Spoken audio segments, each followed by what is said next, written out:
It's that time of the year when millions of children around the country are back at school after a long festive break. But unfortunately for learners living with disabilities such as autism, it's a constant struggle to get suitable schools that cater for their needs.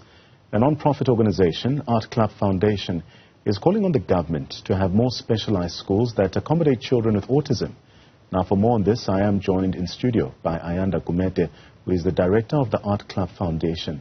Ayanda, a pleasure to have you on the program this afternoon. Firstly, can you share with us the inspiration behind founding the Art Club Foundation? Thank you for having me. My inspiration came from the experience that I had. My daughter the diagnosis, taking time for her took time for her to get the diagnosis, and I thought how many parents are having this issue of getting the diagnosis going through the public sector, and that's where the Art Club Foundation came about. Me trying to have awareness, create an awareness and advocacy with kids suffering from the autism. So you've described your experience living with a daughter who lives with autism. So speaking about your personal experience right now, it's also helped motivate or influence this idea that has now culminated in the Art Club Foundation. Speak to us about what it does. Okay, what we do is we create awareness and advocacy. So we do art therapies, we do workshops, we do group support groups for parents so that they can be more aware and know where they need to go and find out the diagnosis. But to explain it a bit further, especially for the layman, could you elaborate on the challenges that children with autism face within South Africa and also in our schooling system, especially regarding inclusivity and access to suitable schools as well? Okay, they battle with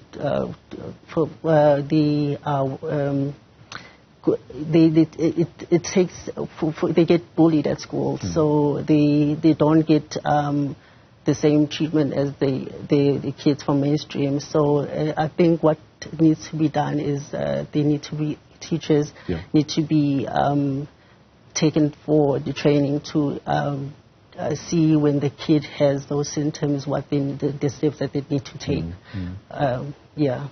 So with that in mind, and also in your opinion, what role should the government then play in providing resources and opportunities for children living with autism, especially in our education system? I think the thing that the government needs to do is to make sure that they have structures in place that they put for kids with disabilities, because there's not much that it's done in the kids with the disabilities, so they're more marginalized. So if the government can take action in making sure that those things it's done accordingly. But in your own assessment, from what you know, are private schools probably better resourced to also accommodate children living with autism as opposed to more public schools? Public school, definitely.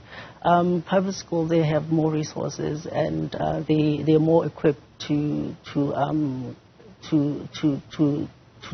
see the diagnosis earlier than the public school. So I would say they are more equipped. Let's speak about with the OT, the private school, they always have to have OT, speech therapy, whereas in public school they don't until it's a severe. Then they will bring in maybe a social worker in to make sure that they're accommodated. Yes. Let's expand on that. I mean, how do children living with autism who are not placed in specialized schools face challenges in mainstream educational settings? You spoke about the phenomenon of bullying as well a bit earlier in our conversation. Yeah, bullying is the main, and also the bullying.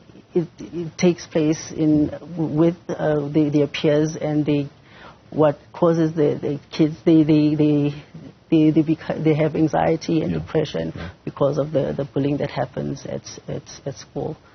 Let's speak about educators themselves. I mean, you mentioned the lack of skilled teachers as a challenge as well.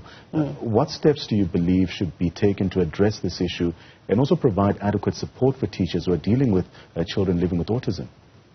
Okay, I think that the training, they need to have they have to have the training to help the teachers to educate them more about the issue.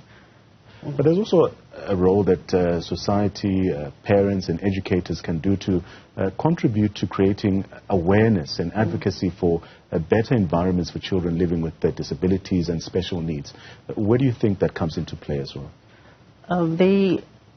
Meaning that what they can do what can you and I do? Society can help.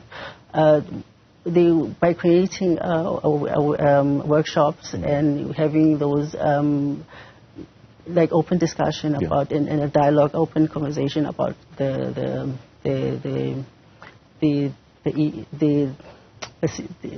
autism. All right. And as we wrap up, can you share some specific initiatives or projects that the Art Club Foundation has undertaken to address some of these unique challenges as well? We run what we do. We do workshops. We do art therapy. We go to schools and also educate the kids and the teachers about the autism. So we mainly do that. We do advocacy and awareness. So for people looking at our conversation right now, Ayanda, who are saying or who are living with a child living with autism. How can they be assisted? Is there a number that they can contact as well to get their child involved in your program?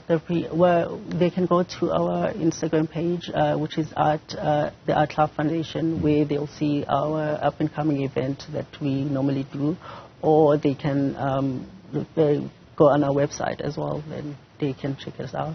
And thank you so much. Thank you so much for your time. Thank you. As we conclude our discussion with Ayanda Gumede, the director of the Art Club Foundation.